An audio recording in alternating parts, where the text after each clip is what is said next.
You're listening to the Gab Street Podcast, Columbus, Ohio's #1 podcast for underground talent. Every week we have new conversations with interesting individuals who contribute to the Columbus economy and its lively culture. You may find just what you're looking for right in your backyard. Let's get right into it.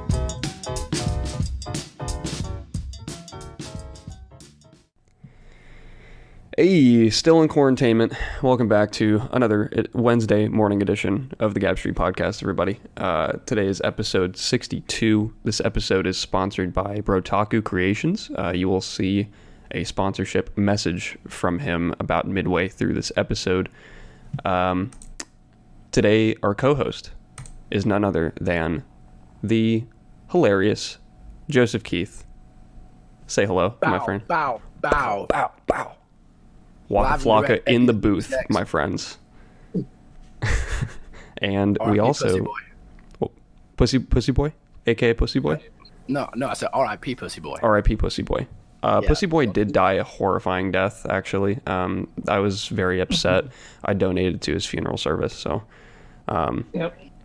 I was really sorry to hear about that. Rest in paradise. Rest in paradise. We also have a guest today, as we normally do on our Wednesday morning editions. He goes by Siren. Say hello. Hello. How's it going? What's up, Siren or SRN, if you want to pronounce it incorrectly, because that's what I use on all my social media sites.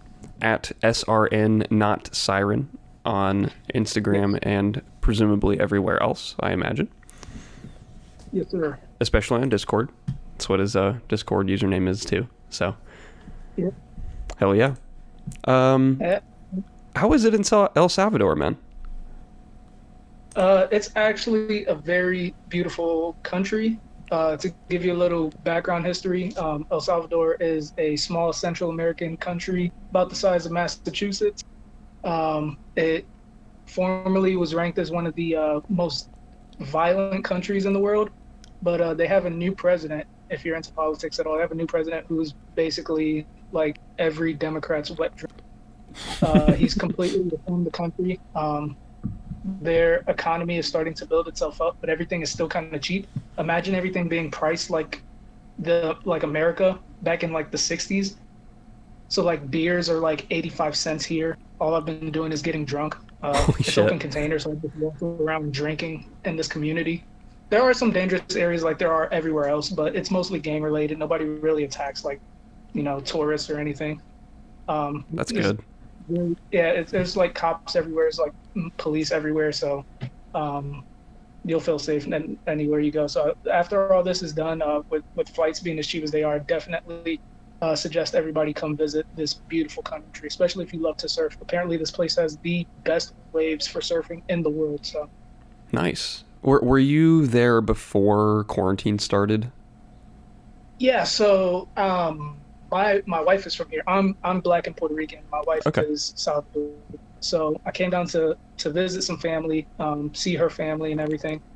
And just as I got here, the president, understanding that this is a third world country and their capabilities in combating the coronavirus is limited, basically shut the country down hours after I got here. So like if my plane was delayed in Florida, I wouldn't have made it into the country. Wow. Yeah, so I landed, I bought a bottle of white Henny at the airport, and as soon as I got to the house, they were like, hey, by the way, the country shut down, we can't do nothing. Jesus. Wow. So basically it's all your fault that they shut down. Yeah, basically. I had a few days of like vacation time, so I got to go out and see the country and do a few things and go to the beach and stuff. And then after that, he was like, you know what? How about we close all the businesses too? So I've just been living that quarantine life for the past few weeks. Siren single-handedly takes down the entire country of El Salvador. Bro, it's so cheap here. When I got here, I saw the prices. I was like, yo, how much is it to buy like a quarter of this place? Like buy that mountain. There's a lot of volcanoes over here. I was like, that mountain looks pretty empty. Like, how much is that? Come on. 25,000 for a volcano. Dude. That's what I'm saying, man. It's so cheap out here. They get paid like I was looking at, like their rates and stuff like that. and I do IT outside of music and everything. And for some of the better paying IT jobs, they get paid like $800 a month. Damn. A month, and that's like balling. That's like that would probably be the equivalent of like $70K a year. Okay, but You wanna know imagine something? owning and naming a volcano after yourself, though.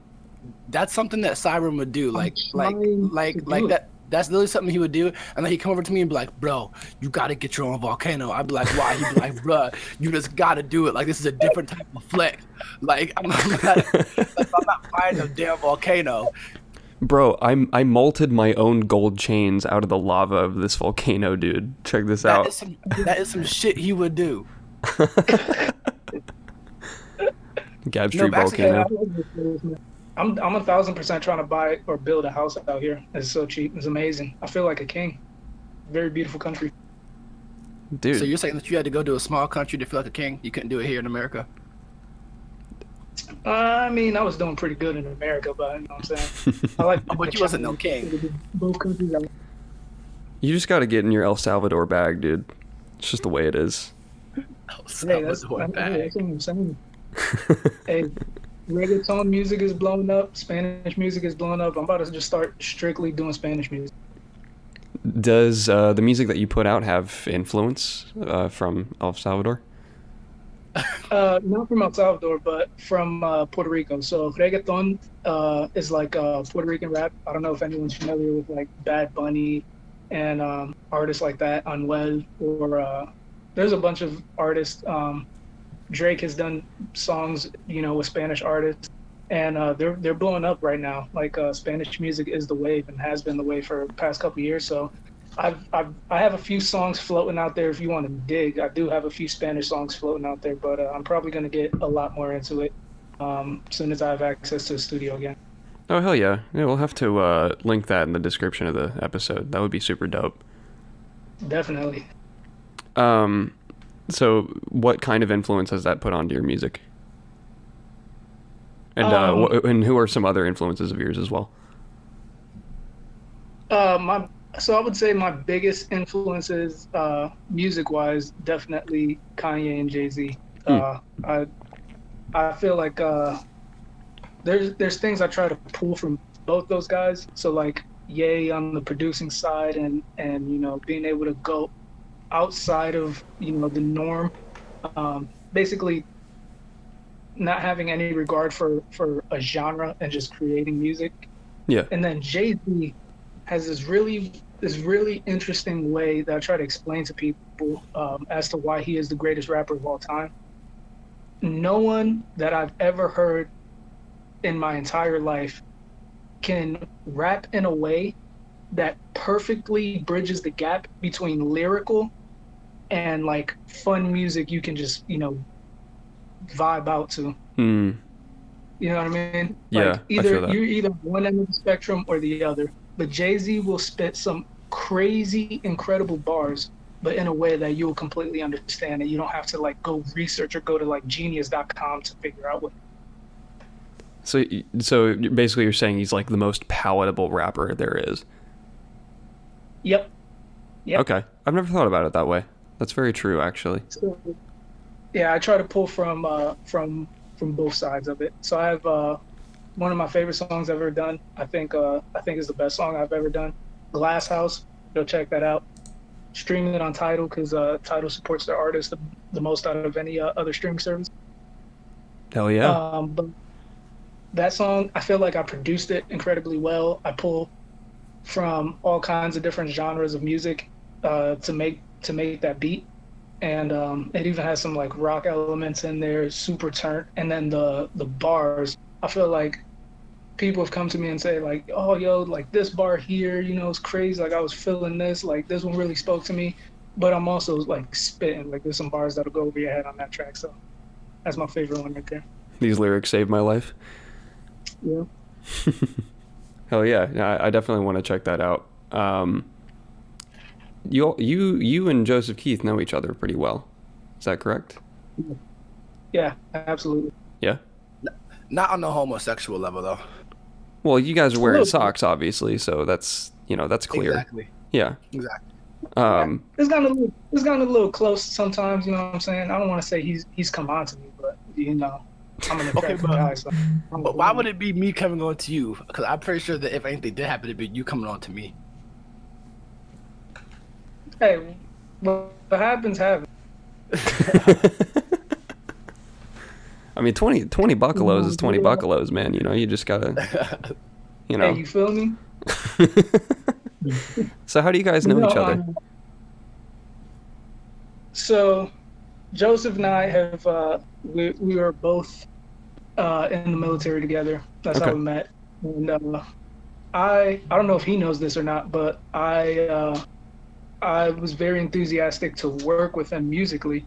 But I saw his dedication. When I first met him, he showed me a few music videos he had done, and his enthusiasm. Everybody knows like he's a very high energy person. But I've met a lot of high energy people who say they are dedicated to their craft, and that may not be the case. But you can see if you really sit and talk to him, you can really see like he is really like I could see the wheels turning. He was really trying to strategically plan out how he can be successful with his craft, and that's that's what draws me to a lot of artists that I've had the pleasure of working with, especially Joseph. Joseph is like no shit. Like I really I like to believe that in life you should always have a discipline, not just like a hobby or something like you're good at or that you like doing, but a discipline, something that you dedicate your life to, no matter if it's if you're in the health field and you're a doctor, you should always be studying up on new diseases, studying up on biology. If you're a carpenter, you should always be studying up. If you're a carpenter, you should be studying up on like plants and trees so you understand like different woods and how they grow. You know what I'm saying? And Joseph Keefe is that when it comes to music. He's very disciplined in music, studies how artists, especially with like social media, he studies how artists use and manipulate social media and different strategies to advance their careers, and that's something I very much respect. I'm going to have to wholeheartedly agree with you. I'm going to say that Joseph Keith is also super resourceful and knows how to, get the right resources that maybe he couldn't take care of, but somebody else could. He knows how to delegate. Yeah. He's also a Swiss Army man. I'm about to cry. You guys are really doing me in right now. I don't even know what to say. This is actually an intervention. This is not a real Gab Street episode. We got to make you feel better about yourself, Joseph. Well, now that he told me how he felt, now I'm gonna have to just give him my little 2 cents because obviously I have to do that. When we first met, we were in the same unit, and there were very few black people in the unit. So naturally, I thought he was black. He's really not. But like, I naturally gravitated to him and a couple other people, and he gave me the most love and appreciation out of all of them, because he was there before me, so he was like my senior, and I felt like the most connection with him. And we also lived in the same city at the time, so we linked up, started talking about some music. Then I was fortunate enough to go over his house, and when I went over his house, it was like a crazy experience because like I felt like I was in like Hustle and Flow, like the movie. I don't know if you've ever seen that, Coney. Not Coney, Corey. Coney 2012, Invisible Children. No, I have not. Well, I assumed you didn't, because it's a pretty rugged movie for rugged people. But we'll have to sit down and watch. You saying I'm not rugged? You saying I'm not rugged? Well, actually, you are rugged. People just don't know. But yeah, so I was getting like real good vibes from him, and the amount of energy that he was willing to put into somebody else's work was just like astonishing to me. Like he was treating my tracks like they were his own tracks. He's also the first person to tell me that like something wasn't good. That's important. Which is crazy. Yeah. Yeah. And that was like so important to me because I was doing something that a lot of people couldn't do. So whenever you do something like that, no one's really gonna judge you. Like if I walked up to you and dunked, right, you wouldn't have any real critique. You'd be like, damn, that was dope that you just dunked, because you can't dunk. Yeah. So if I just hung around people that couldn't dunk, it'd be like, oh wow, he's really doing great shit. But hanging around him, he could dunk, and he had been dunking for a minute. So even though he's seen I could do it, he wasn't impressed by it. Like, yeah, he might have like he may have like appreciated the fact that I was doing it or understood where I was at, but knew that I could do more. And I feel like that's what really stuck with me, as I was like, okay, this is somebody that I can actually hang around, be around, and I'll be able to get better throughout my craft. So like literally today, every song that I do is off of Siren's FL Studio account. Like, he has put me on. Like, literally the only reason that I have a home studio, the songs of the last 4 years that have come out my house, every song that I've done in the last 4 years has come out my house, is because of him. So Wow. actually, so we have like a little bit deeper connection than I think that you actually knew. Yeah, I did not know that. Yeah, but like just like I think it was like last week, I called him because I'm writing songs right now, and I had like a very simple question. I was like, hey, I don't know if I should do this hook once or twice. So I called him, sent it over to him, and he was like, yeah, just keep it at this, blah, blah, blah, blah. But I don't have anybody else to do it, to like basically like do that with. So I'm really appreciative of him. He's someone that's not going to tell you, yeah, that's good. But when he does tell you that's good, you should probably run with it, because that shit's probably crack. So. Good to know. Yeah. Appreciate that. If I ever put together another album, I'll be consulting you, my friend. Absolutely appreciate it. That's He'll dope. definitely tell you how it is. Yeah, that's the kind of energy that we need in Columbus, for sure. And I think a lot more people need to be more comfortable with providing that kind of direct, honest feedback with somebody, because unless we have that kind of energy for each other, it's, we can't break through that door. You know what I mean? Yeah. Right. So I think I was gonna say, I think that's another great point, is the whole mentality that is in Columbus and everywhere else, is that it's okay to tell somebody else that they're good. It doesn't mean that you are bad or they're better than you. You can tell other people that they're good. Oh yeah, dude. And I think a lot of artists just be so scared to give people their you know what I'm saying, give people their shout outs, you know what I'm saying, to big other artists up. It's like it's the crabs in the bucket mentality. It's like as if there's not enough success to go around. And you notice, it's very noticeable when people actually do give that credit to other people, and it stands out, and they end up So being, noticeable. yeah, they end up being a lot more successful, usually, it seems. So I have a lot of respect for that mentality. Yeah. I personally, in the podcast game, I don't see other podcasters as competition either. Like, and my audience pool might be a little smaller than most, because I'm focusing specifically on the city, but like, just a couple weeks ago, we released a collaboration with another podcast, and like, we're going to be, occasionally releasing each other's content and, boosting up both of our audiences. It's all about the higher tides raise all ships idea. Yep. So I big respect for thinking of it that way, and I think a lot of people should be thinking of it that way as well. 1000%. So you used to live in Cleveland, correct? Yeah, I've moved around a lot. Yeah. So I'm from Cleveland. I would say about like maybe junior high, I moved to Lebanon, Ohio, if you know where that's at. Little hole in the wall spot down halfway between like Cincy and Dayton. Okay. And then after graduating, I tried to go to Ohio Dominican University in Columbus.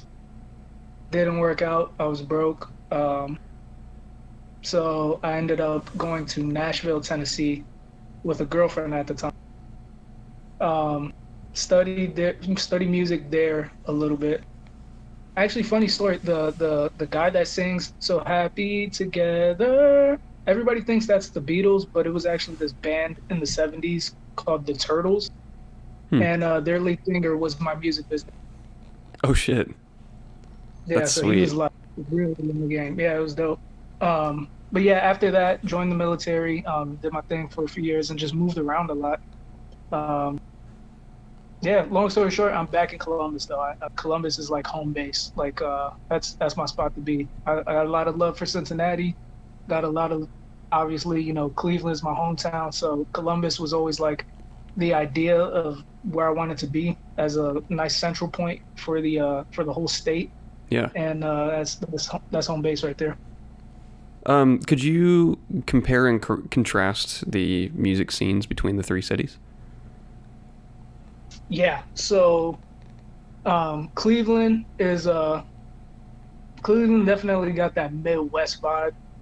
Cleveland pulls influence from a lot of surrounding areas, but doesn't have like a definitive sound. I will say a lot of the music that comes out of Cleveland sometimes tends to sound a little antiquated because people are kind of nervous to take that jump and try something new. That's why you have standout artists like Machine Gun Kelly, who break the mold because everybody in Cleveland unfortunately is trying to ride that wave. Like we were talking about earlier, the crabs in the bucket. Everybody wants to be that guy in Cleveland. Yeah. But the artists that do stand out that have taken off, you know what I mean? Doughboy, Q Money, you know what I'm saying? They've all done something different, you know what I'm saying? So I love Cleveland, but I challenge a lot of the new upcoming artists to try something new. Cincinnati, complete opposite. Everybody is doing something different. There is so much flavor in Cincinnati. There's a lot going on in Cincinnati. Now, with Not even- Cincinnati, I have a claim that I want to ask you about that was made by another artist that has been on this show. I want to see if it's true. I think Joseph Keith knows what I'm going to ask. Yep. Back on our Christmas episode, we had an artist named Alexander the claim that he was the glue of Cincinnati, and I wanted to ask you if that's true. Oh my gosh. No. Why are you lying? I'm gonna give y'all a little history lesson, and I really hope that people if you take anything from this podcast, obviously take the crabs in the bucket mentality, throw that out the window, and keep pushing. But take this: the glue of Cincinnati is and forever will be the GKFAM collective.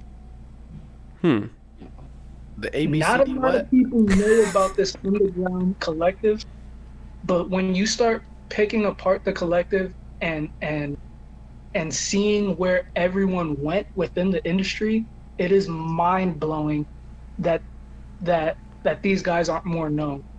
I have a buddy down there in Cincinnati who used to work with Double Sin magazine. He's like actively working on a story about GK. GK is basically a collective they're like the Wu-Tang of Cincinnati, long story short. Everybody went off and did their own thing. There's quite a few of them who are working within the industry, whether they're writers, whether they're, doing their own music. A lot of them are in the industry now. A lot of them are underground, working with some of your underground favorite artists. No Malice from Clips, Pusha T's brother. Daylight, if you're into battle rap, I've worked with a good friend of mine who is still in Columbus, Conquest. Conquest Tony Phillips is a crazy underground artist in Columbus, a low-key legend in his own right, if you ask me. But GKFAM is the glue, will forever be the glue of Cincinnati. Everybody knows the Insomniac gang, Insomniac, Lambs and Rari. They used to work with, this can be traced back to GKFAM. Okay. This day, but basically, You're cutting out a little bit here. Hang on one second. Okay, go ahead now. I could go on for hours, but a lot of the success out of Cincinnati can be traced back to GKFAM. Okay, good to know. Yeah, to Alexander, though, if you listen to this episode, all the respect, but that claim might be a little big. But Not- look, I mean, but that's what you're supposed to do as a rapper. You're supposed to make yourself seem bigger than you are. You know what I'm saying? I would not say So that. I don't say respect you're supposed to make yourself seem bigger than what you are, but I do think that you always should think you're the best. I do believe that. Yeah, That's true. That's a better way. Because if you don't believe the best, well, if you don't believe that you are the best, how are you gonna let anybody else believe that you're the best? That don't make no damn sense. Big facts. Exactly. That's true. That's why I claim. Well, that's why I say the true fact that Gab Street is the #1 podcast in Columbus for underground talent. Exactly. 100% And shout out true. to Alexander, man. He might not be wrong. He might be like the glue stick that hold the corners of the sheet down. You know what I'm saying? And that is a very important part. The glue stick that holds the corners down, that's the most important part of the fucking whole fucking That's what brings it all together. But I don't know if he the Elmers that keep the whole thing together. All right. I'll have to that have him back analogy was on. crazy. What'd you say? I said that analogy was crazy. I love that. I think that's perfect. Like it? Just Elmer head ass.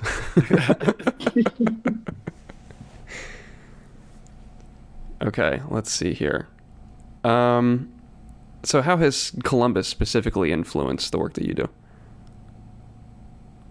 So when I first got to Columbus, I guess I've been doing music for a while. Like I've always had a hand in music ever since I was a kid. I was like born into it, and I've taken music classes since I was in school. I've tried to perfect every aspect of music. So I guess I've had my influence sonically pretty rock solid ever since I've gotten to Columbus. But as far as getting my foot into the game, actually the first scene in Columbus that accepted me with open arms and like pulled me in, and I was shown the ropes and going to different shows was actually the I don't want to say necessarily black, but the part of the gay scene, the underground gay scene in Columbus. They were the first group of people who pulled me in and was like, yeah, you know what I'm saying, come to our shows, we'll show you mad love. All of the queers and all of the allies, you know what I'm saying, they were super dope. That was all set up through Black Ice. They're still running shows through Black Ice, the Mint Collective. Big shout out to all those people. They know who they are. But yeah, they were like my introduction. I was like, wow, the confidence that these people have to just be themselves.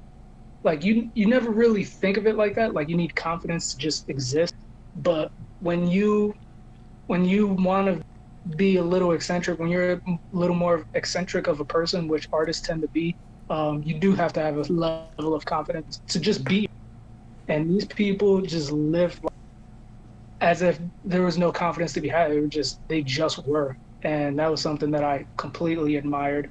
And that was something that I struggled with myself, you know, just being myself. Because you, as a rapper, you know, you want to have the whole tough guy look and everything. But they were like, bro, just rap. If you're goofy, if you're gay, if you're black, Puerto Rican, no matter, bro. Just be you and just rap if that's what you do. So. Damn. That's a really important message for a lot of people to hear, I think. Yeah, definitely. Especially in Columbus. Columbus is very gay friendly as far as cities goes, but that's not to say that there's not any sort of, you know, pushback. And with rappers, especially, I feel like the rap game is, you know, a bit masculine, if you will. Yeah. So I think a lot of people are scared to just do what they want to do. But yeah, just do it, bro. That shit works. People respect you more when you're just yourself. That's true. One artist that comes to mind in this conversation that is really doing her own thing is $Asia. Yes. That was the first person I thought of. So big shout out to her real quick. I don't give a fuck. Bitch, quit playing with me. She's a. And I never ever will. I love that song so much, dude. She How rocked that can you shit at not? the party. Is that song on the radio in Columbus yet? It needs to be. It does need to be, dude. No, it does not, because if it does, I'm gonna run my car into somebody. I'm gonna drive off the. I'm gonna get massive road rage. If I hear that song and my foot is on a pedal, I'm hitting the floor. Okay. That's a big compliment, man. I'm gonna be driving faster than I'm gonna be driving out this quarantine to go get some pussy. That song is the new Nuck If You Buck. Yes. Oh God. I feel possessed when that song comes on. I don't know what it is. I swear. I swear. So, Siren, one thing I noticed on your SoundCloud profile was that in your profile picture it says Mollywood. Yes. And I wanted to ask about what that was. So, Mollywood was like one of the first songs that I like put out for like, you know, streaming services. And it was like one of my first original songs that like I was like, all right, this is gonna be like professionally done. Okay. That picture, funny enough, I made myself. It looks really edited, but I was very proud of that picture. I made it myself, so I decided to use it as my profile. Hell yeah. That's cool. But I respect that. yeah, there's nothing special with Mollywood. It's just actually Mollywood. I had a lot of hate on that. But that's probably my favorite song I've ever done. Really? Yeah, not a lot of people like the beat, and I don't blame them. But that beat is fire to me. So fuck them. I'll be blasting that song like on a regular. That's nice to hear another person saying that they like to blast their own music. Because I thought everybody did that. well, there are a lot of people in the world that think that's narcissistic, and that's wrong. But, you know, why would you not want to make music that you could listen to yourself? You know what I mean? But I've heard that so many times as well. Artists that are like, I don't like to play my own songs, or you know, or they think it is narcissistic. Fuck that. What I do music for? yeah, that's a good point. We had a Joey H on episode 21, and he did not want to hear his own music at all. I was really surprised. Yeah. So, I think he's a wonderful No, artist, but he was just like, yeah, no, fuck that shit. I don't want to listen to that right now. I listen to my own music literally, no shit. I shit you not. This is a serious fact. I listen to my own music probably 12 to 14 hours a day. That's how you... Well, first of all, awesome that you create shit that you feel like is good enough for you to be in your own rotation. But at the same time, you're also picking up on things that you wish you would have done better, and then you're applying them to the music that you make later. Exactly. That's what you got to do. You know what I listen to a lot? I listen to Joseph Keefe and I have quite a few songs that we've done together. Some that, you know, have made it out a lot and I listen to a lot of those songs because like hearing, like I can hear from like old songs we've done together to like the most recent one, I can hear his progression as a rapper, and my music it's a little harder for me to pick up on my progression. So I listen to all our like collab songs and I'm just like, damn bro, am I getting better? Like, bro, he really trying to flame me on this song. Wow, this is the gas each other up podcast now. I love it. We can just start calling this the gas station. Fuck Gab Street. This is the gas station. That's true, dude. We're the gas station on Gab Street. Ooh, straight up. Ooh, fuck that BP shit. This is real compliment hours. Hell yeah, dude. I also tend to listen. What? Siren. Yeah. When should we drop this hit that we got? Corey, we have a banger. A banger. I believe you. When I say, that's the one I was referring to most recently, man. I'm telling you, like, I think the people need to hear that. Like Corey, I don't know if you ever like listen to like Drake and Future. Like they do like a lot of songs together, and they're like really like compatible. I promise you that this song would give Drake and Future a run for their money. I swear, Okay. I swear. Not even just, not even on some Alexander the shit. You know what I'm saying? Like for real, for real. Stop.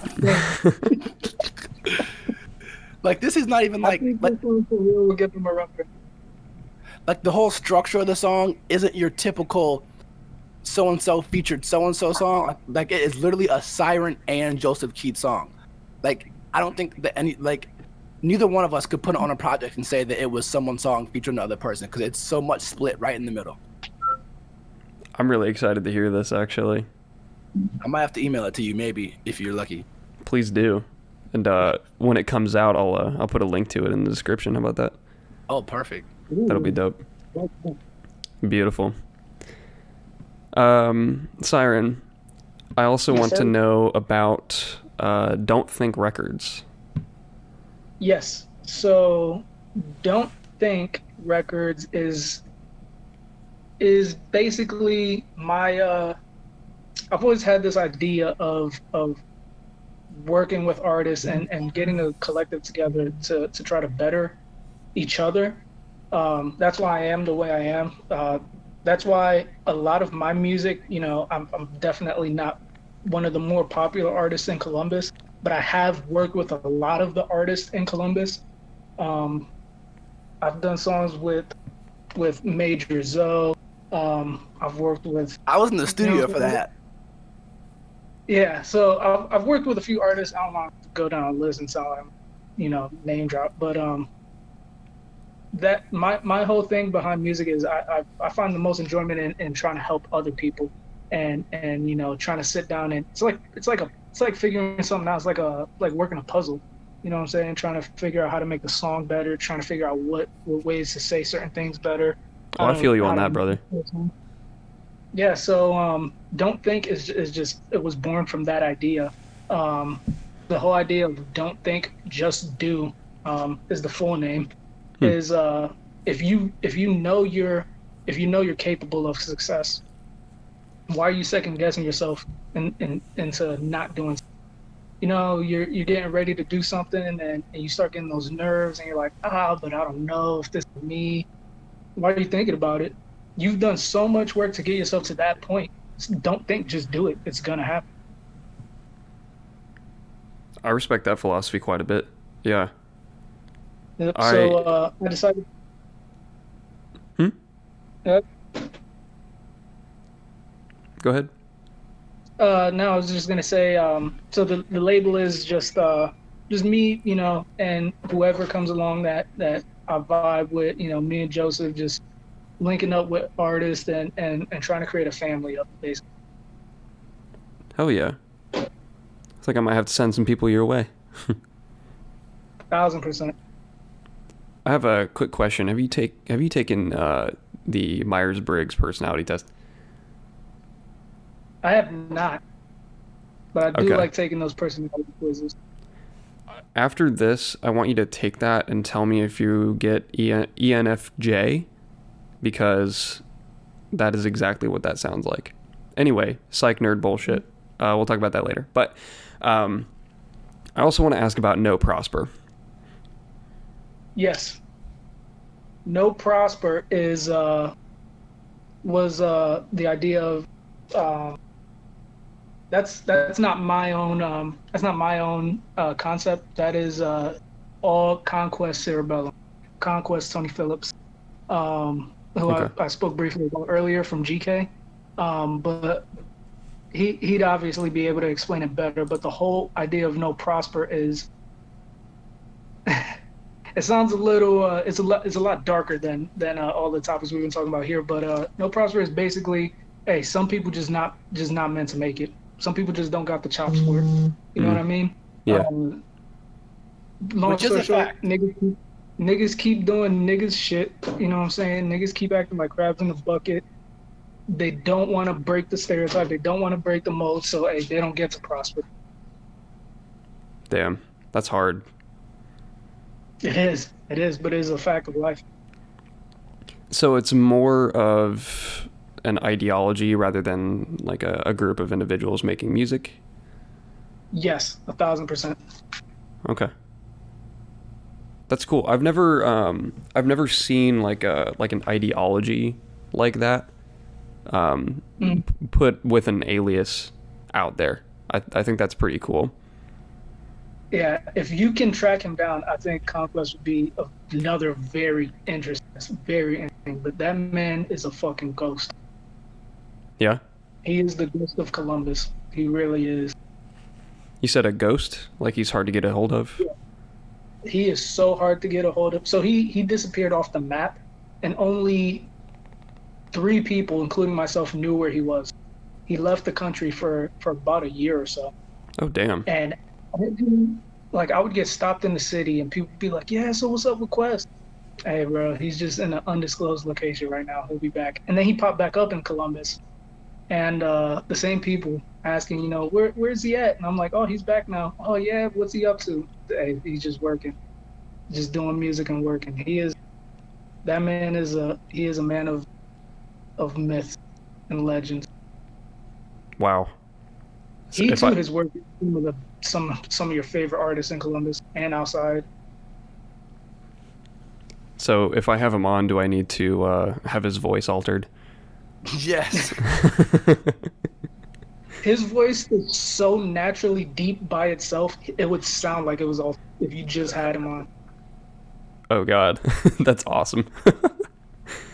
He's like 5'7", like 140 pounds, but he will beat your fucking ass to a pulp and then hug you afterwards. And he has the deepest voice I've ever heard. Damn. Yeah, if I interview him, I'm gonna have to get him on that silhouette shit. Make sure, people can't pick up the identity. I think he would love that. So, I got an anonymous tip to put this question in the show notes. An anonymous FBI tip. I thought I'd ask you about this. I figured. No, wait. Siren, what are you thinking right now? Just what do you think he's about to ask you? I'm scared.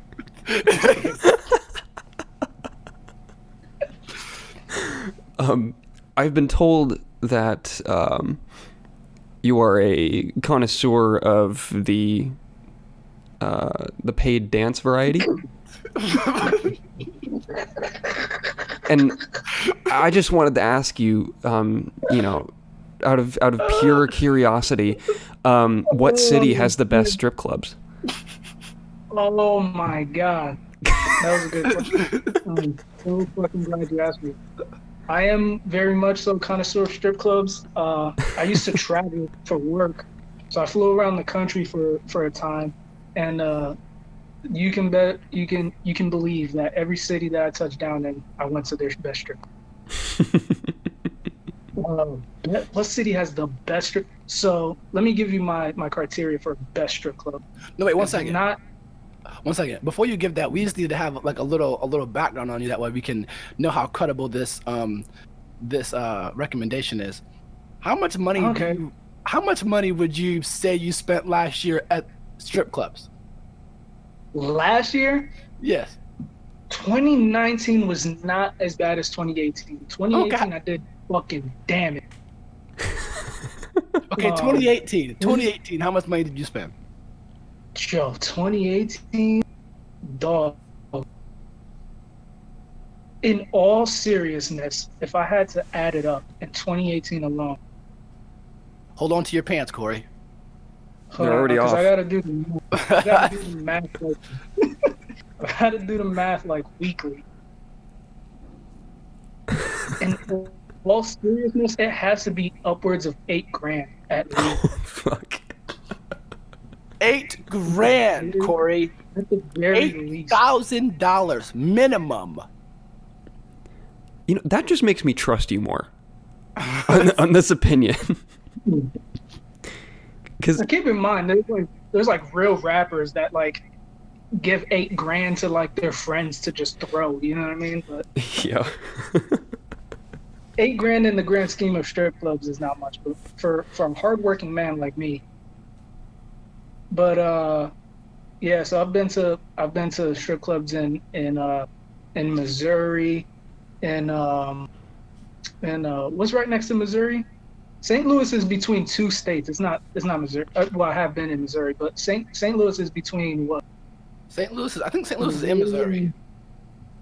Illinois, right? Shit. Do you want me to look this up real quick? Okay, I thought St. Louis was a city. St. Louis is a city, but it's Yeah. it's shared between two states. St. Louis is in Missouri. St. Louis is between. Yeah. Illinois. Illinois. Yeah, so St. Louis is literally split between the two states. I've been to strip clubs in both those states, in Illinois and Missouri, North Carolina, South Carolina, Florida, Ohio, California. Okay, which one has the best? Come on, we need it. The best? All right, so my idea, I got to give you my idea. Uh-huh. So I'll tell you the best, and then I'll tell you my idea of the strip club. The best strip club I've ever been to was the one I went to in Florida. There's one in Tampa, Florida called 2001 Space Odyssey, after the movie. And I don't know why. It's completely random. It's not like out of space themed or anything. Just a hole in the wall. That is the craziest club I've ever been to in my life. Honorable mention, the most reliable, old faithful one that I'm always at is Diamonds in Dayton. Diamonds Cabaret. Let me give you my criteria for a best strip club. It's very crucial information. One, it's got to be a hole in the wall. I'm not trying to go to like King of Diamonds or, you know what I'm saying? I'm not trying to go to no crazy strip club that Future just came and he just threw, you know what I'm saying, $60,000 in singles, and then little old me shows up and my little $2,000 ain't shit. You know what I'm saying? I'm trying to go to a strip club and be that nigga. Okay, so almost like how you wanted to escape to El Salvador to be king. Okay. I'm starting to see a trend. Third world strip clubs. Anyways, oh yeah, El Salvador. I've been to a strip club out here already. First thing I did as soon as I got here. No, I like a small hole in the wall spot that just don't got no rules. That's just my dirty. God, that place hasn't changed since 1983. Like the strippers will still let you do cocaine rails off their assholes. You know what I'm saying? Just like whoa. That's actually what they told me when I went to a strip club in St. Louis. Well, right outside of St. Louis. I had to drive through a farm, like 3 miles through a farmer's cornfield to get to the actual strip club. What type of bitches be there? And I always ask the bouncer. Get to a strip club, you gotta ask the bouncer, what are the rules? Ask the bouncer, not the dancers. You ask the dancers change the rules based on how cute you are. You gotta ask the bouncer because they're the ones that's gonna be watching. And I walked in, he was like, "Buddy, we're off the grid. We run on our own electricity over here." He said, "There are no rules." Okay, that's how like sex trafficking. But Honestly, I was terrified. I didn't stay at that place too long. The strippers looked like they worked in the cornfields during the day. They was beat up. I think I saw somebody grandma in the corner, bro. I was terrified. I didn't stay there. Wow. But, no, the one in Florida, I walked in, the bouncer, super friendly. Usually bouncers are like, you know, they're like big brother status. They got to watch the dancers. This bouncer was super friendly. Hooked us up, let us go get alcohol and drink outside in the parking lot. I don't know if that's legal, but that was the case. Also, too, I don't go to strip clubs unless they're full nude. Juicy J said it best. It ain't a strip club if they ain't showing pussy. So this place in Florida lets you drink. It's full nude. It's a hole in the wall. I went there one night, threw all the money I had. I probably spent like $2,500 at it. That's why I will never go to a strip club with you. Every time you invite me out to a strip club, I will never go because I do not have enough money to be hanging around you. I will never have enough money because I will go out there and it'll be great at first. I'll be like, bro, I have no problem telling people that I'm broke, Corey. I will be like, bro, I am broke. I ain't got no money. Like, this is what it is. And I'll tell him this. I'll be like, no, bro, I'm broke. And he'll be like, oh no, we'll go out. And then guess what? I'll come back bankrupt, not just broke. I'll come back bankrupt. because of him. And He'll come back with the repo, man. Yes, he'll find ways. He'll be like, bro, like if you just go out there and sell your watch, we'll be able to get a couple more dances. I can already feel it. I can already feel it. He'll have me trading stuff for dances. You can already feel your watch slipping off your wrist right now. Yes. Nah, I'm a big fan of watches. I would never have you sell. But I do have a few strip club rules for any young entrepreneur or young connoisseurs that want to get into the game. Few top 3 rules are: number 1, it's gotta be full nude. That's how you save money. Because if you go there and you're broke, you're gonna have to pay a little entry fee, but it's full nude. You just sit there and enjoy the show. 2, if you do want a lap dance, bargain with them. Bro, you can bargain with strippers for lap dances. If you wait till the end of the night, a lot of times right before they close, they're doing 2 dances for the price of 1. You know what I'm saying? Get them deals, bro. You don't have to pay full price. And 3, don't be creepy. Go in there and have a good time. Be goofy. Be funny. Dancers love, bro, they got to dance up there butt naked sometimes, and they just do not be in the mood. It's your job to go up there and have fun and talk to them like they're people. Respect them, bro. They're not people, but treat them like they are. Jesus. Oh my goodness. See, Corey, listen to this. Look, this is the nitty gritty that you've been needing. Fuck the music. fuck the music. Fuck all that shit. Let me tell you a quick story, okay? I'm ready. This is a true story, okay? Just like Kevin Hart says, true story. I'm sitting at my kitchen table, okay? Me and my girl, we sitting there. Siren, his girl, she's sitting there.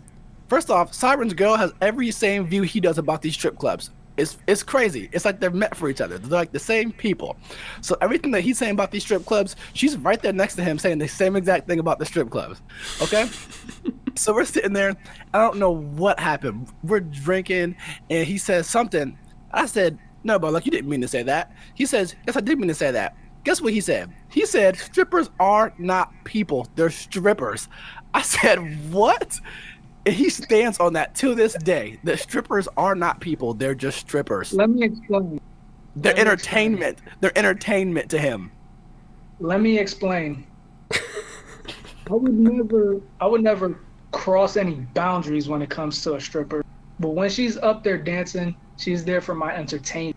It's like when I go to a restaurant and the waiter is serving me. She got a bad attitude. She's doing her job bad. I'm going to treat her like shit because she's doing a job. She's not a person. She's my waiter. Serve me. That's your job.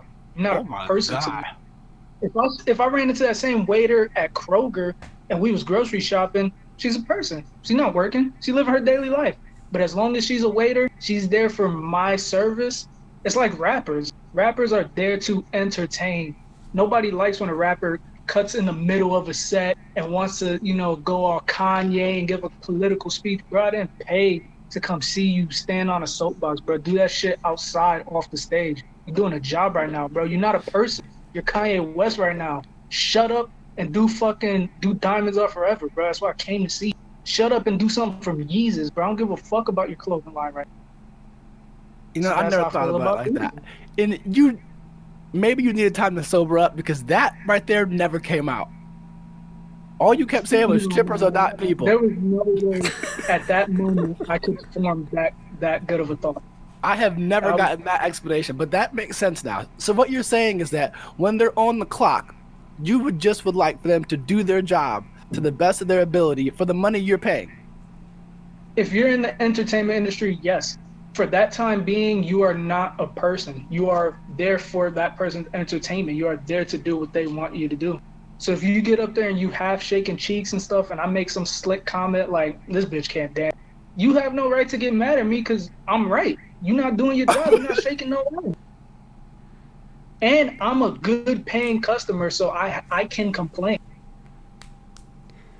Pedestrians, the opinions on the show are not reflective of the opinions of the hosts and everyone involved, just the guests. I feel like every podcast I get on gets more X-rated. I feel like everyone I get involved in, the opinions get more heinous. This is what we need, though. By the way, I do plan on buying Sirens in Columbus. If you don't know, there is a strip club in Columbus called Sirens. I drive past it every day. Plan on buying it eventually, one day. Did not know that. Okay, I believe you on that. Wow. I am just, and like, where do we go from here? I don't to the strip club. I don't know.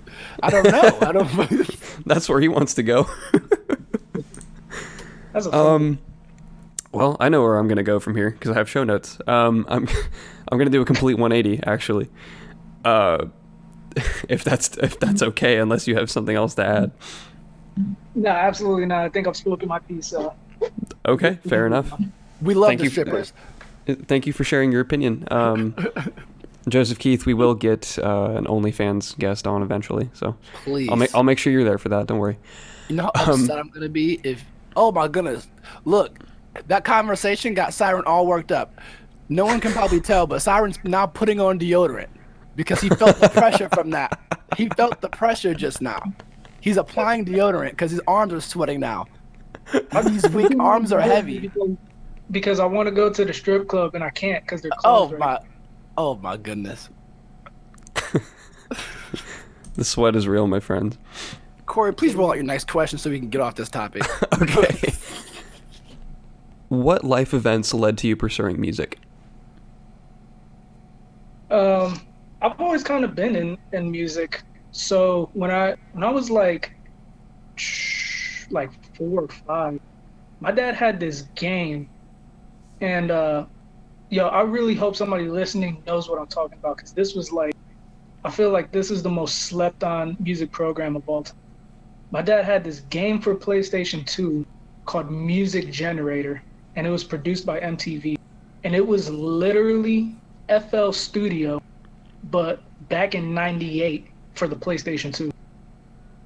Damn. And that was my introduction to music. I used to make beats and everything, and it was literally just not a video game. It was literally just a program. It was quite literally FL Studio. Obviously a few differences here and there, but it was basically, or actually Ableton. It was more set up like Ableton, if you're familiar.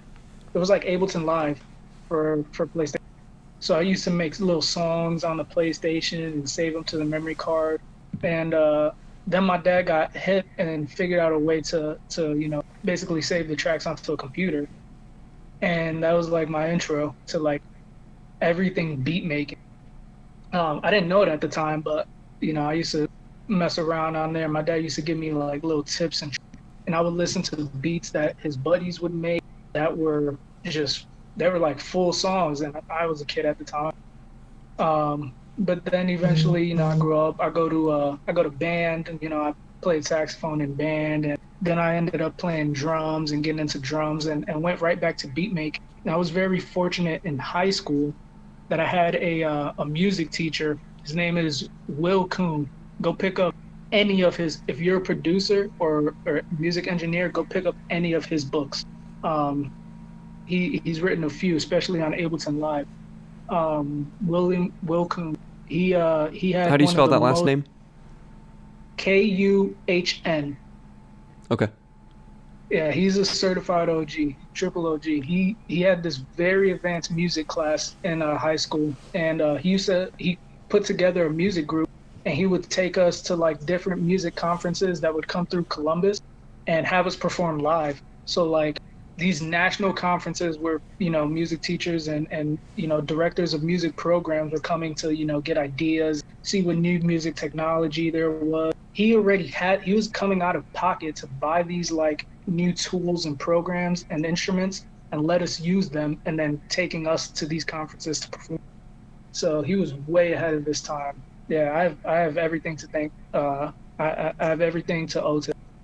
But he basically sat us down, showed us, how to engineer, how to make beats, and built a recording studio in the school. So from there, I was like, that was it. I was like, this is it. Fucking recording at school all the time. Nice. Yeah, I feel you on the video game portion of that. I Yeah. think my entire taste in music actually came from the game Tony Hawk's Project 8 on the Xbox 360. Ooh, that was a good. I That was a love good. that. You know video what game has one of the best soundtracks that slept on? Another old PlayStation game, Wu-Tang Shaolin Showdown. As you can imagine, the whole soundtrack is done by Wu-Tang, and Oh it's like shit! it's not original songs. It's songs they did specifically for that game, so you can't find them anywhere but like on YouTube on some like random channel that got 5 views. Well, that soundtrack crazy. Are you serious? Yeah. You Bro, want he to is hear so some excited right now. Wu-Tang shit? Go look that up, bro. That shit's crazy. Oh, dude, I haven't been this excited about finding music in a long time, my friend. You got that right, Joseph. I'm looking that shit up right as soon as we're done. Wu-Tang Shaolin Showdown. That's one of my favorite video games. All right, dope. Yeah, listeners, you better get on that shit and make some discoveries. Oh yeah. Damn. All right. We are at exactly an hour, actually. That went by pretty quickly, I must say. Good. Time flies when you're having fun. That's true. Time flies when you're talking about strip clubs, man. Now's probably a good time to say that Carol Baskin killed her husband. Very true. Carol Baskin did, in fact, confirmed by O.J. Simpson, because he knows what he's talking about. He said that he thinks she did it. Well, look, shooters know shooters. Hey, Okay? You can't shoot the shooter, man. You just Look. can't. Real recognize real. if OJ says she did it, that's one person that got away with murder talking to one other person that got away with murder. He know. you know. You know how? Do you know about the book that O.J. Simpson wrote that was about if I did it? No, what? Yeah. Yeah. What? If I had done it, I would have done it. Yep. Yep. What? Yep. He did that. He wrote a book called "If I Did It." You know, people no, like when I hear stuff like that, for me to release a book, right? The only person that had to go by is myself, okay? So like when I make bad decisions, you could attribute it to the fact that no one's telling me it's not a good idea. For someone like O.J. Simpson to go on trial for killing his wife, and then after that, decide to make a book. You know how many people it had to get past for that book to get published? You know how many people thought that was a good idea? Yeah, but who's gonna tell him no? Someone within that chain. OJ comes to you and says, "Hey, got this idea for a book. You gonna publish it, right?" Absolutely, sir. 1000%. Oh my goodness. That is like I always think about that when I see like celebrities do crazy bonehead things that like it's one thing to do something that's questionable, but when you do something that's flat out wrong, like you publicly got on something and made a production, like you made a movie about hating black people and you're supposed to be selling tickets to black people. I'm like, how many people did it have to get past before they said, you know what, let's just do it. Let's just roll it out. Let's see what it does. I just want to be in those rooms when people are just presenting stuff like that. Like, hey, I want to write a book now that we got off. Now that you got off from the case, let's write a book about how I would have done it if I was guilty. I can just see you sitting in the meeting room just egging people on. Oh my goodness. Siren, I got a couple more questions for you. Absolutely. It'll be pretty quick here. What goals? I ain't going nowhere. None of us are going nowhere, man. Hell yeah. That's I why. don't know That's why about we're you. doing these. I What? have a bathroom break, a lunch break, and a masturbation break all to have after this. I don't know what you're talking about. I got a schedule. Oh, you haven't been doing all those things during this? No, I have, but I have to re-up after this for another go-round. Okay, fair enough. I respect that. You know, sometimes you just got to do what you got to do to keep the energy up. You know what I mean? So Well, I feel that. Exactly. What goals do you have for post-quarantine 2020, Siren? Post quarantine 2020, really try to establish my name in the city as an artist. I feel like I've worked with a lot of people. I'm always offering. I'm always here to help somebody or work with somebody. But trying to get my name out there and my music out there a lot more. And also try to change the scene a bit. There's a lot of things I see in the music industry in general, but especially in the local scene that I don't like. Specifically, like we said earlier, people's selfishness or unwillingness to work with others or give due credit or respect. A lot of unprofessionalism in the actual music game itself and in other supporting roles like, photographers or videographers or venues. There's a whole lot of unprofessional bullshit going on. And Agreed. My goal is try to change some of that, if not all of it. You and me both, dude. Joseph and I have been talking about doing events, surrounded by that concept for a little while now. Mm-hmm. So we would absolutely love to have you involved in that process. I don't know why. I feel like I have dropped the ball. As soon as we started having conversations about that, Corey, I should have brought this man's name up. Yeah. I don't literally I don't blame him though, because I'm sure he's had the same conversation with you that he and I have had. It's just when the same ideas are rolling, what I'm saying, you get on a roll. So I don't blame you, bro, but definitely I feel like we're all on the same page when it comes to that. Just specifically to put a name on it is some shit I don't like is if you're working with somebody, whether you set up a idea to do a video or a photo shoot, and you guys agree on a date, you guys agree on a time, you guys agree on what's gonna happen. The falling through, the flakiness of some of these people out here in the city is like, come on, dog. Like some of us are doing this for you know what I mean? People just are so flaky. And then a lot of times after that, they want to clout you. You know what I mean? Yep. This fell through because I had a opportunity to do a photo shoot with somebody who's a little more popular. Like, bro, fuck you. Like, this is business, bro. That's just a heads up to anybody I end up working with. If we agree on a set date and time, don't flake out on me. You know what I'm saying? I'm not Big from facts. Columbus. I'm telling you right now, if we agree on a date and time, you're not flaking out on me. I'm gonna tell you right now. So anybody I reach out to, if you agree to work with me, just know we're gonna have some problem if you flake out. Wow, I haven't heard that voice in a minute. I don't know if you caught that, Corey, but he does this sting. He does this sting. When he starts doing that, he's very serious. We're gonna have some problems. When he does that, he is not playing. Do it again, sir. Hey, we're gonna have some problems. See,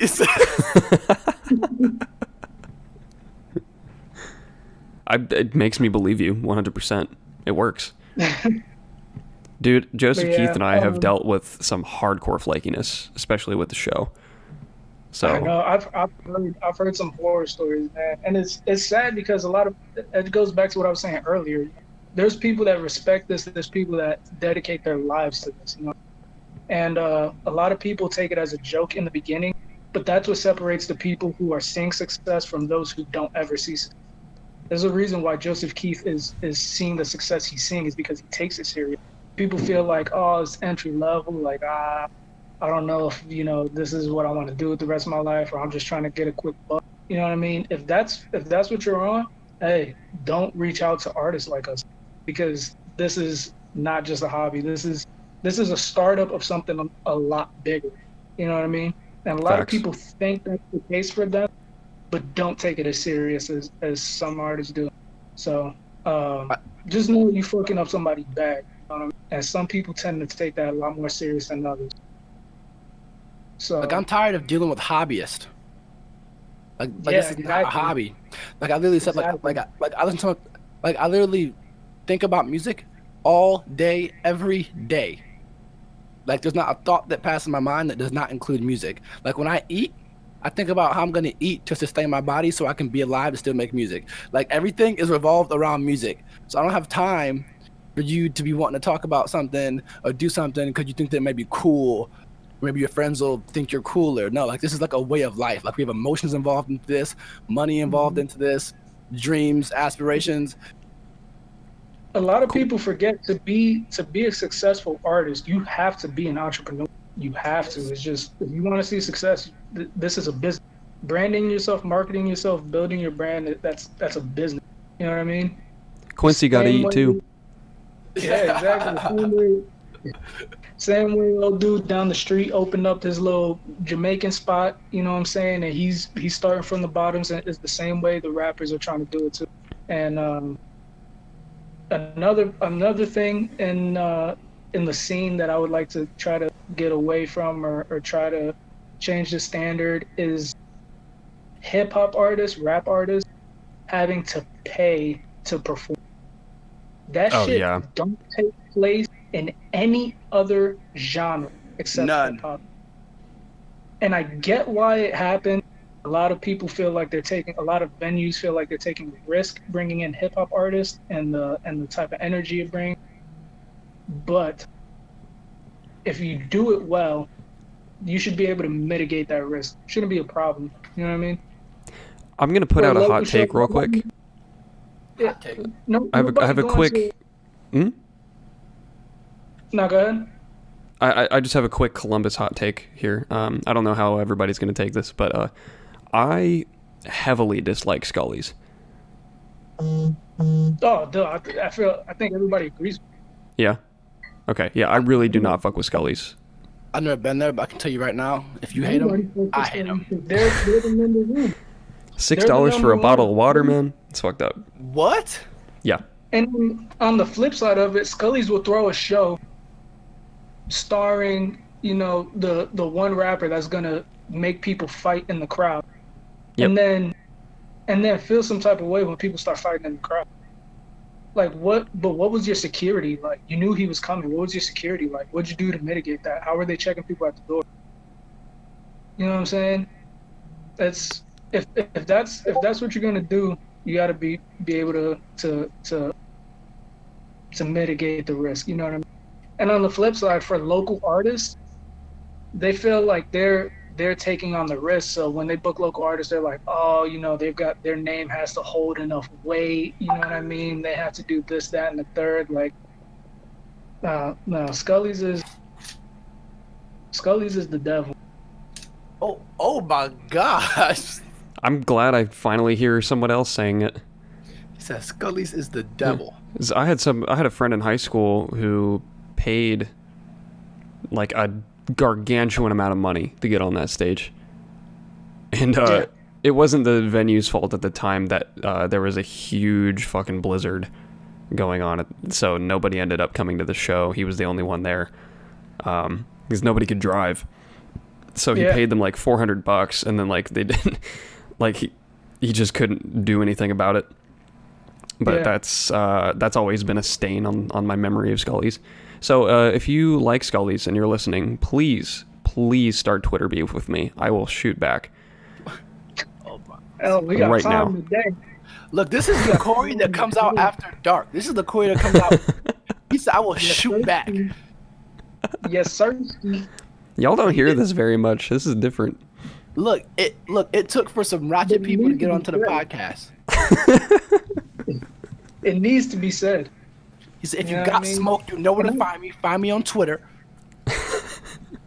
At Gab Street Pod.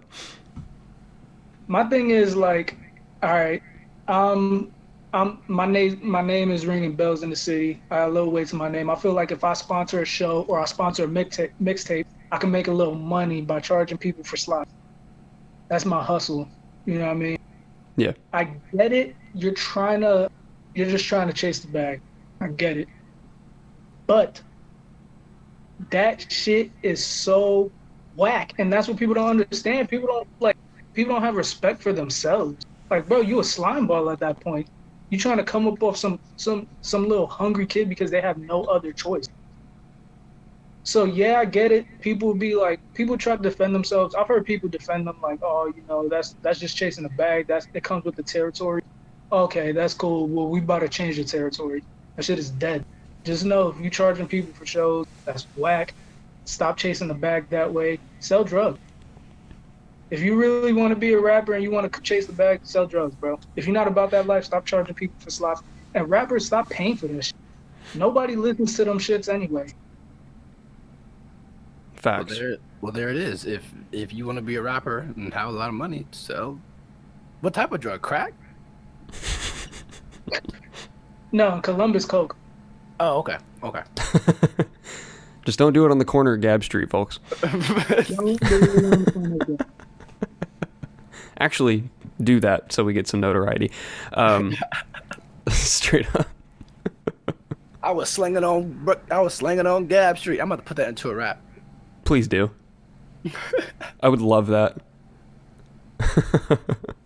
No press is bad press. Do we have 6ix9ine? Yeah, straight up. No press is bad press. Do we have any other hot takes that we want to drop? Hot take. I don't have any for the first time ever in my life. I feel Really? like this, Wow. yeah, this conversation has brought me to lengths I thought I've never be. I've never thought I'd ever. If I said anything right now, I'd be making it up. We have reached the end of his supply, folks. Yep. That's wild. That's rare. I don't. Okay. I'm just think, learning. I'm learning so much. I think we touched on a lot of good topics. I'm sure in the future we'll get a chance to go a little deeper, but I feel like we touched on basically everything. Yeah, I agree with you on that. Yeah. We're at about an hour and 15 minutes. I think it's about a good time to wrap up. Definitely. Siren, where can people find you and support you? Find me at SRN, not Siren, on all social media, Twitter, Instagram. I'm most active on Instagram. Find me on Tidal at SRN. Got a few songs out there with Joseph Keefe. Go check that out. And I think we're going to be dropping one for you guys short. Hell yeah. Dropping I'm like it's excited for that, hard. man. Like it's hard. Pussy Boy, we dropping something on them shortly? Pussy Boy's not here right now. Can I take a message for him? The Joseph Keefe. Are we dropping something on them shortly? Look, he's asking me this because I'm the one that got the file. I'll leak that shit, but I'll find it. You know what? We might as well. Corey, you do intro music to these things, right? Yes. We might as well just have this be like a little bit of the intro, and we might as well do a little drop. What date is it gonna drop on? Let me look. Give me 1 second. This is going to be out on the 15th. The 15th. This is going to come out on tax day. What is tax day? April 15th, man. It's the date tax returns are due. Oh. Mm-hmm. So, I'm not sure how you feel about this, Corey. Would it compete with you if we dropped the song on that same day, or would it probably help? I think it would help. All right, we'll do that. We'll drop the song. It'll be available to stream everywhere on April 15th. Tax Dope. day. I'll tell you. I fuck with that. That works. So take your tax money and buy Spotify Premium or Tidal Exactly. and listen to the song. Oh, Exactly. yeah. Do you have any last minute shout outs to give? I would like to shout out the Gab Street podcast for having me. Thank you very shout much. out Joseph Keith and the Ravenshood blog. Oh, yes. And I would just like to say, in wrapping up, if you take anything from our conversation, just don't be afraid to give other people their just due. There's room at the top for every. Trust. Big facts. What about your wife? Wait, She in the corner. She don't need no shout out. Wow. I'm about to give her something in a minute. You feel me? She don't need no shout out. Oh my. All right. Thanks for listening this week, pedestrians. We'll catch you next Wednesday morning, just like every week. If you're on that mailing list, you know exactly who's going to be on for the next 2 episodes. But if you're not, you're clearly not a true fan of the show. You need to become a pedestrian. So, thank you for listening this week, and we'll be back at you next week.